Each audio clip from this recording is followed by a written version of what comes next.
Olá, este é o CNN Money, o podcast que te ajuda a tomar as melhores decisões. Hoje é segunda-feira, 31 de outubro, dia seguinte às eleições para a presidência da República no Brasil. Eu sou Thaís Herédia e vou junto com vocês hoje passar pelos pontos mais importantes dessa data marcante do nosso país.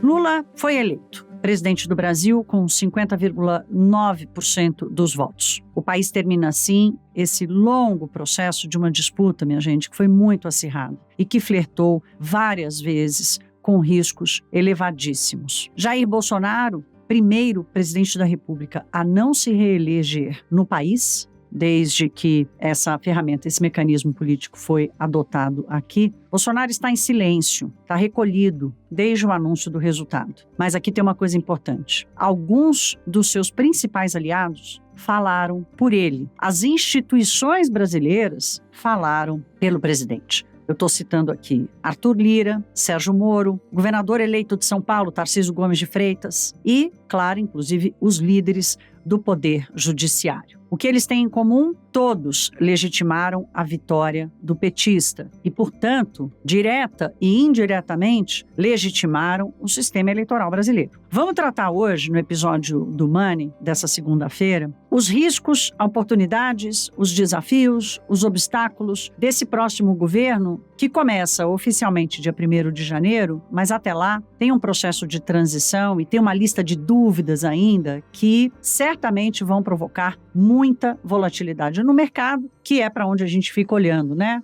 No nosso CNN Money, tanto na TV quanto para cá, para trazer essa temperatura medida diariamente nos preços dos ativos financeiros. Olha, o maior risco apontado pelos analistas e por economistas, eu vou dizer aqui o verbo no passado, era a contestação do resultado. A visão agora é de que mesmo que a contestação aconteça, vinda do presidente Bolsonaro, por exemplo, é de que, em alguma medida, ela perdeu força, porque ela perde força do ponto de vista político, que é o seu caráter essencial, e dificilmente vai ameaçar o resultado das urnas. Essa fala indireta dos aliados de Bolsonaro, legitimando o processo eleitoral, é que provoca esse enfraquecimento do risco que uma contestação vinda do presidente Bolsonaro poderia causar. O presidente Lula, eleito ontem, disse estar metade alegre e metade preocupado com a transição de governo. Aqui, o Lula está dividindo a mesma cautela que tem os gestores e os executivos do mercado financeiro. Pelo seguinte, o processo de transição, ele é garantido em lei.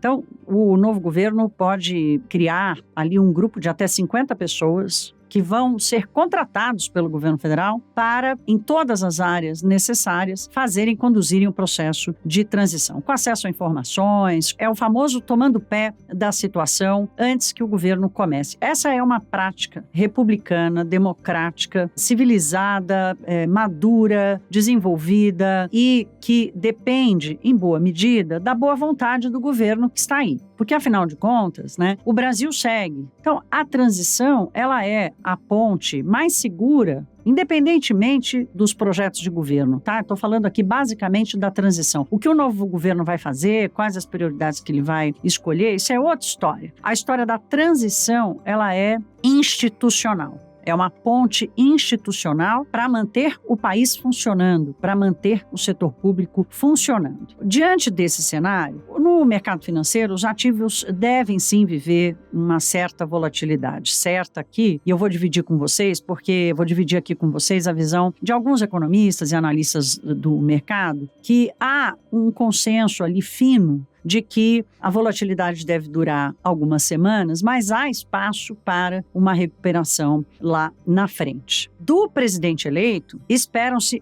muitas respostas, mas a principal delas para já, ontem, semana passada, mês passado, é quem será o ministro da Economia do governo petista. Esse é o primeiro nome, esse é o número 1 da lista das prioridades. Do outro lado, o presidente Bolsonaro continua no governo, ele tem mais 2 meses de mandato. Então, parte, por exemplo, das mudanças do orçamento federal precisa ser negociada agora, o Congresso atual, de preferência aprovando medidas importantes que já deem segurança de como as coisas vão acontecer, transparência de como as coisas vão acontecer. Então, aqui, nós vamos olhar, assim, para a postura de Paulo Guedes, ministro da Economia, e dos articuladores tanto do governo federal, o governo de Bolsonaro, quanto daqueles escolhidos por Lula para assumirem a liderança do processo de transição. Então, no CNN Money de hoje, como eu disse, nós vamos tratar de todos esses aspectos. Vamos começar pelos riscos e obstáculos que são apontados pelo mercado financeiro.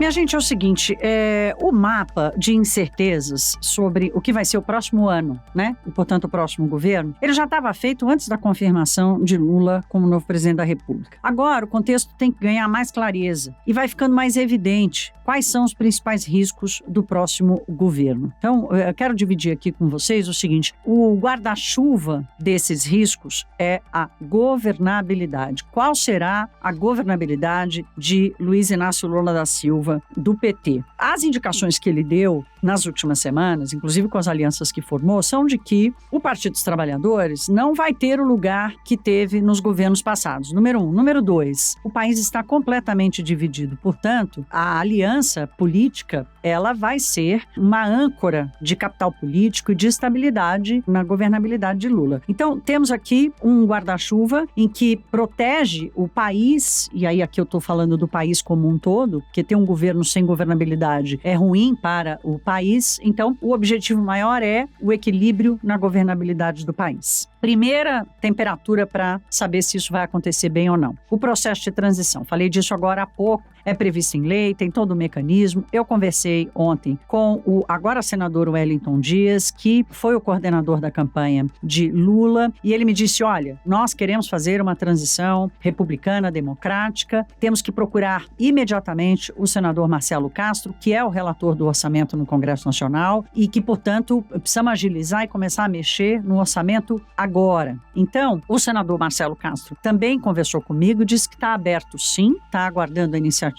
da equipe de transição do governo Lula e que vai recebê-los e vai começar esse diálogo. Então, processo de transição. Esse é, na prática, o que vai ser acompanhado mais de perto. O novo ministério. Qual vai ser o novo ministério? É óbvio que eu chamei a atenção aqui para o ministro da Economia, que provavelmente vai voltar a chamar ministro da Fazenda, porque Lula já disse do seu desejo de desmembrar o superministério de Paulo Guedes. Então, deixa de ser um superministério da Economia, volta a ser o Ministério da Fazenda, com o Ministério do Planejamento. Lula também quer desmembrar Indústria e Comércio, que também foi para dentro da pasta, da superpasta de Paulo Guedes. Então tem todo um ministério aí que precisa aparecer. A novidade aqui é que pela primeira vez o Brasil tem um novo governo sem ter um novo Banco Central. Porque o Banco Central é independente, Roberto Campos Neto seguirá na sua cadeira, no seu mandato. Então é uma coisa a menos. Temos a condução da política monetária pela primeira vez descolada da condução da política fiscal e da política econômica como um todo. Então, o fato de ter um Banco Central independente também ajuda. Mas, de qualquer forma, precisa saber qual é o perfil da cabeça pensante da política econômica do governo petista. Depois, temos a relação com o Congresso Nacional. Quer dizer, o fato do presidente da Câmara ter se posicionado ontem, de Rodrigo Pacheco, presidente do Senado, não esperava-se nada diferente, ele se posicionou ao lado da liderança do Poder Judiciário. Mas a declaração de Arthur Lira, já abrindo portas para uma conversa, para uma negociação, aqui tem várias interpretações políticas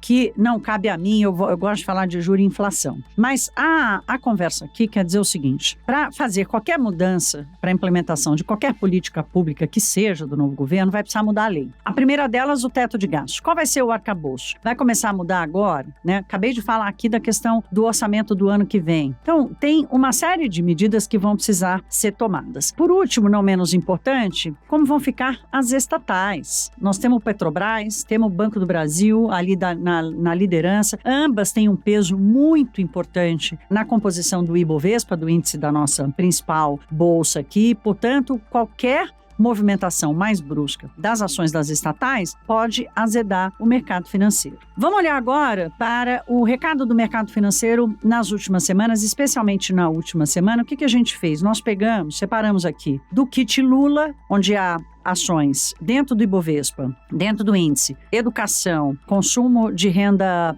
baixa e construção civil para a população de baixa renda, kit Lula, comportamento do kit Lula. E vamos passar também pelo kit Bolsonaro, onde está praticamente onde estão as estatais. Houve muita volatilidade nesses preços. Olhando para o kit Lula, Dux e Cognita tiveram altas, Dux quase 6%, Cogna quase pouco mais de 8%. No mês de outubro, dentro do Ibovespa, elas tiveram esse desempenho, essa performance positiva. Peguei aqui Magalu, representante do índice como varejo de baixa renda. Magalu, que sofreu muitas perdas nesse último ano, em função da alta dos juros, teve um desempenho positivo um pouco acima de 2% no mês de outubro. Então, aqui nós estamos partindo do seguinte princípio. Lula tem ali fortalecimento do ProUni, do FIES e tal, dentro do seu projeto de governo. Então, essas empresas, as empresas de educação, por exemplo, se beneficiariam para isso. No kit Bolsonaro, como ficaram as ações de Petrobras, Banco do Brasil, e vou trazer uma terceira aqui, que é de São Paulo, mas que tem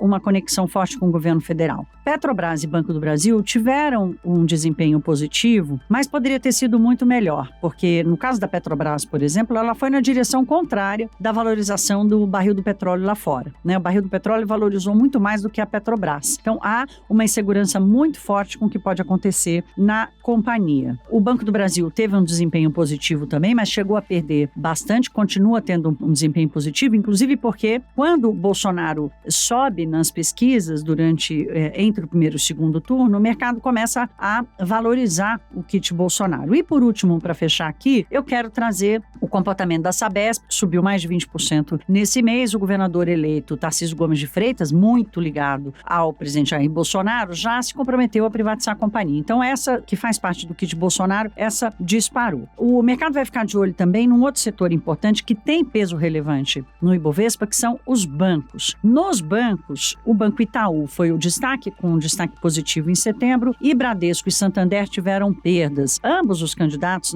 sempre colocaram ali alguma ameaça à maior tributação dos bancos, no caso de Lula mais ainda, portanto, um desempenho menos favorável dos bancos. São esses os setores que o mercado vai acompanhar.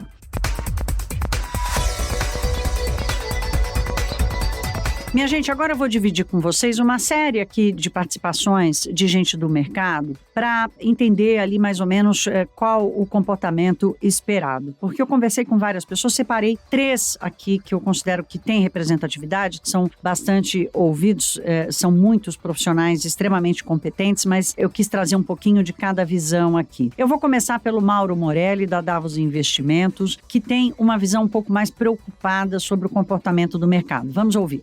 Bom, eu não consigo ver muitos motivos para as coisas melhorarem no curto prazo. Se por um lado nós tivermos uma eleição definida por mais de 2 milhões de votos, percentualmente falando, nós tivemos algo perto de 51 a 49, o que mostra um país extremamente dividido, e isso com certeza nós teremos repercussões no curto e médio prazo.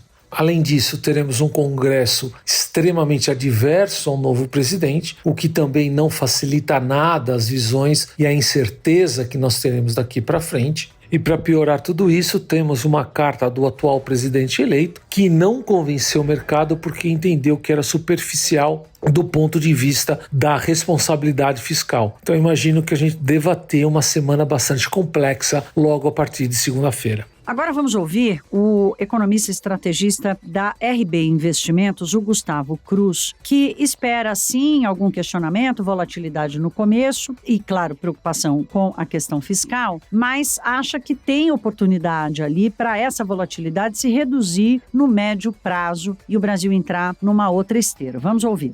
Acho que o mercado vai aguardar para enxergar agora, vai questionar bastante quem vai comandar a economia. O Lula já mencionou que pretende desmembrar para planejamento, fazenda e pequena e média empresa, tudo bem, mas quem são os ministros? E outras pastas também, na previsão é que ele crie pelo menos 10 das atuais 23 cargos ministeriais. e depois, no segundo momento, o que vai ser prioridade, né? Tudo bem. A gente sabe que não vai ter uma regra fiscal, mas o que vem no lugar? Meirelles deu uma entrevista falando que um waiver seria de até 100 bilhões, é isso mesmo? É o Meirelles o nome da fazenda? O mercado vai reagir de forma diferente se for Meirelles ou se for o Haddad, nomes que foram citados. Então, tudo isso impacta bastante os preços dos ativos brasileiros. Eu entendo que pode até ter uma reação um pouco mais negativa no começo, mas dá para se construir uma narrativa positiva em termos econômicos para o mercado receber bem. Só realmente deixar claro como vai ser atingido seus objetivos, o que vai ser feito. Muita coisa é sempre dita em campanha, tem que ver se isso vai ser colocado em prática mesmo. Tem muita proposta com um custo bilionário para o ano que vem, isso vai necessitar uma negociação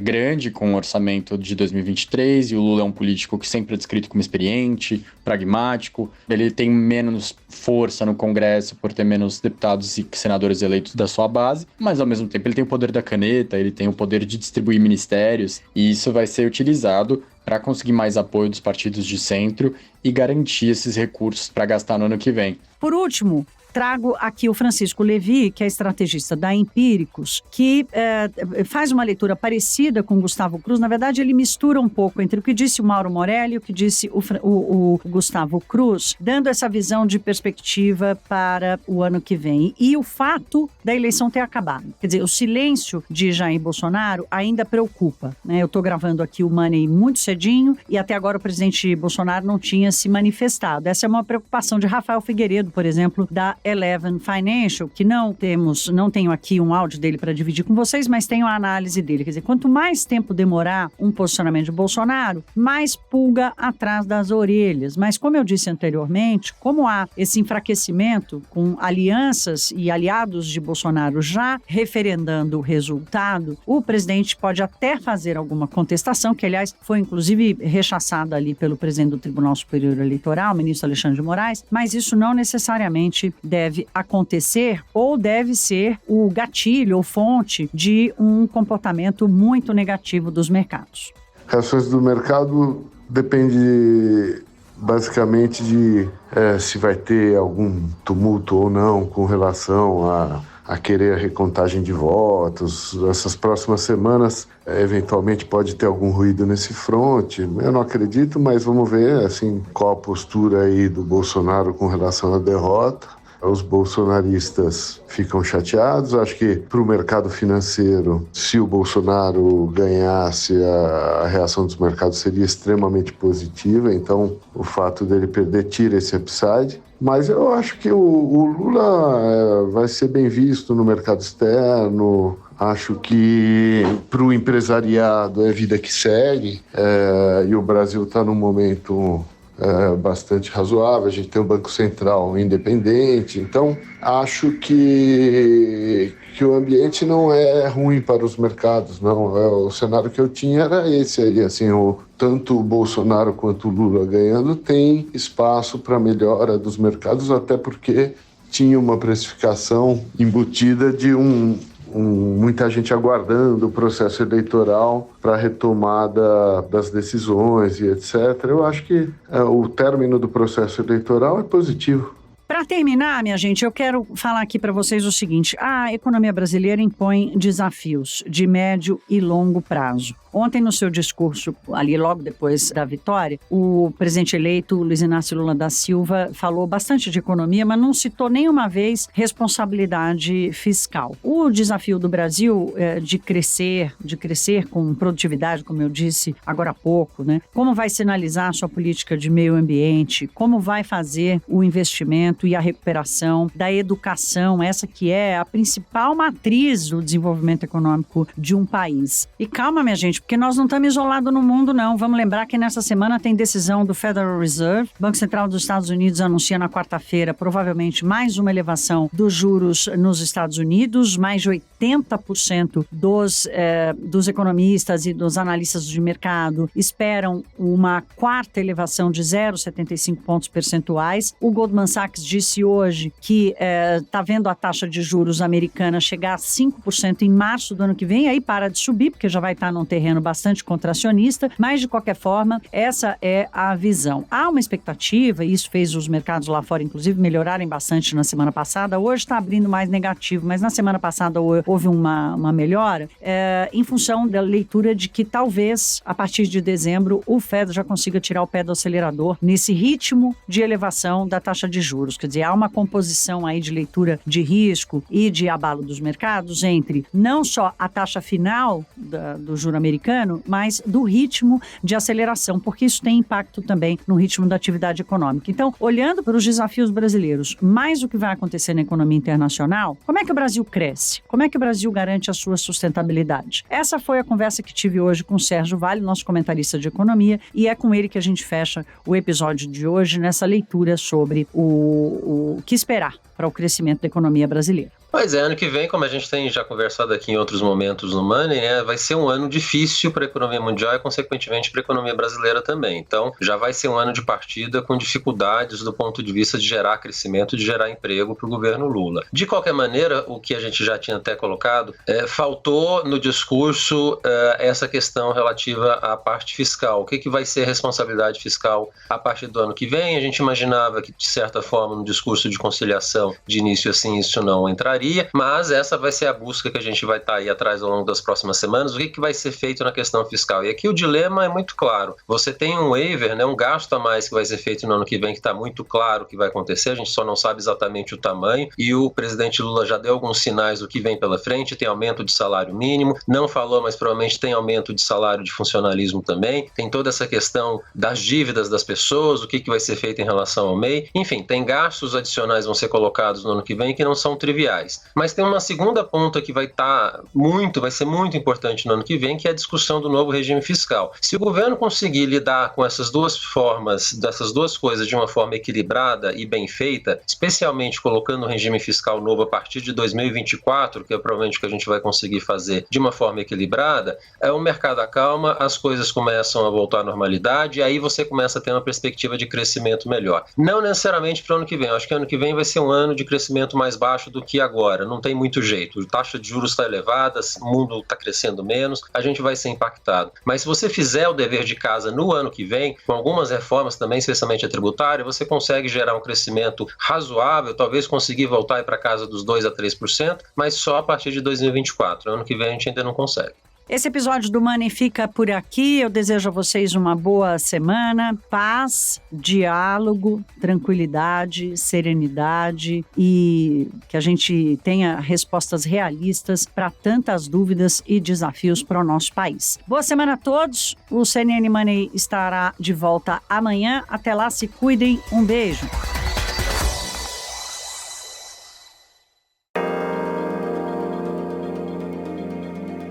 Com apresentação, pauta e coordenação editorial de Thaís Herédia, este podcast é produzido pela CNN Brasil com edição da Maremoto. Produção Larissa Coelho e Fabrício Julião. Edição e sonorização Felipe Gomes. Coordenação técnica Paula Weinberg e Felipe Gomes. Coordenação de produto Verônica Schneider.